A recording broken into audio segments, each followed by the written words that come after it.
নমস্কার বন্ধুরা, নতুন আরেকটি পর্ব দেখার জন্য সবাইকে স্বাগত। আজকে কয়লার মুরগি মাংস রান্না করছি, চলুন দেখে নিই। প্রেসার কুকারে মাংসটা দিয়ে দেব, লবণ দিয়ে দেবো, একটু হলুদ দিয়ে দেবো, পরিমাণ মতন জল দেব। এটাকে আমি 2টো সিটি দিয়ে নেব। এদিকে কড়াইয়ে তেল গরম হয়ে গেছিলো, আলুগুলো দিয়ে দিলাম, লবণ দিয়ে দিলাম। এবার এটাকে লাল লাল করে ভালোভাবে ভেজে নেব।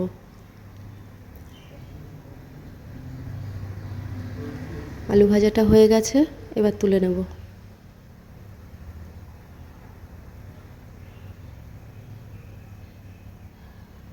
মশলাটা তৈরি করব। আদা দিয়ে দিলাম, রসুন, কয়েকটা শুকনো লঙ্কা আর কাঁচা পাকা লঙ্কা, জিরে দিলাম 1 চামচ আর হাফ চামচ ধনে। মশলাটা তৈরি করে নেব। কড়াই তেল গরম হয়ে গেছে, এখানে ফোড়নটা করে নেব। জিরে, তেজপাতা, শুকনো লঙ্কা আর গোটা গরম মশলা। ফোড়নটা হয়ে গেছে, এবার পেঁয়াজ কুচি দিয়ে দিলাম। এটাকে লাল করে ভাজবো। কয়লার মাংসটা একটু শক্ত হয়, অনেকেই শক্ত মাংস খেতে পছন্দ করেন না। যারা নরম মাংস খেতে পছন্দ করেন তারা একটু প্রেসার কুকারে সিটি দিয়ে নেবেন, দেখবেন নরম হয়ে যাবে। পেঁয়াজটা লাল লাল করে ভাজা হয়ে গেছে, এবার আমি মশলাটা দিয়ে দেবো।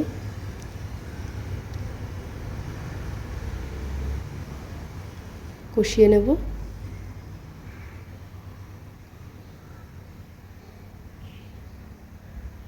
লবণ দিয়ে দিলাম, হলুদ দিয়ে দিলাম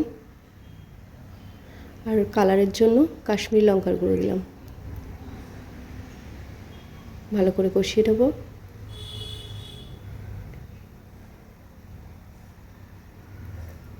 একটু বাটি ধোয়া জল দিয়ে দিলাম, তেল ছেড়ে গেছে, এবার মাংসটা দিয়ে দেবো। প্রেসার কুকার থেকে আমি জল ঝরিয়েই নিয়েছিলাম তুলে। এবার ভালো করে কষাবো। লবণ দিয়ে দিলাম, হলুদ দিয়ে দেবো। এবার ভালোভাবে কষিয়ে নেব।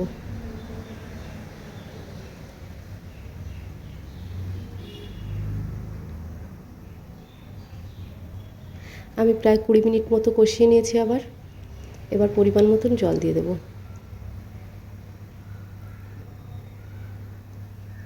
প্রেসার কুকারে যে মাংসটা সেদ্ধ করেছিলাম ওই স্টকটাও আছে, ওটাও দিয়ে দেবো।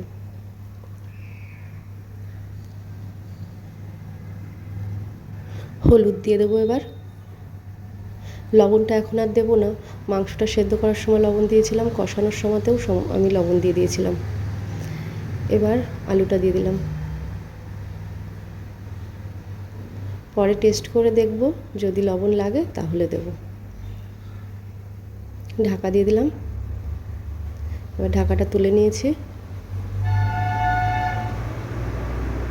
আলু সেদ্ধ হয়ে গেছে, এবার গরম মশলা দিয়ে দিলাম। একটু ঝোল রাখবো আমি। মাংসটা আমার রেডি হয়ে গেছে। তো বন্ধুরা, যদি আমার রেসিপি ভালো লাগে তাহলে অবশ্যই লাইক, কমেন্ট, শেয়ার করবেন এবং সাবস্ক্রাইব করতে ভুলবেন না। যারা ফেসবুক থেকে দেখছেন তারা ফলো করবেন।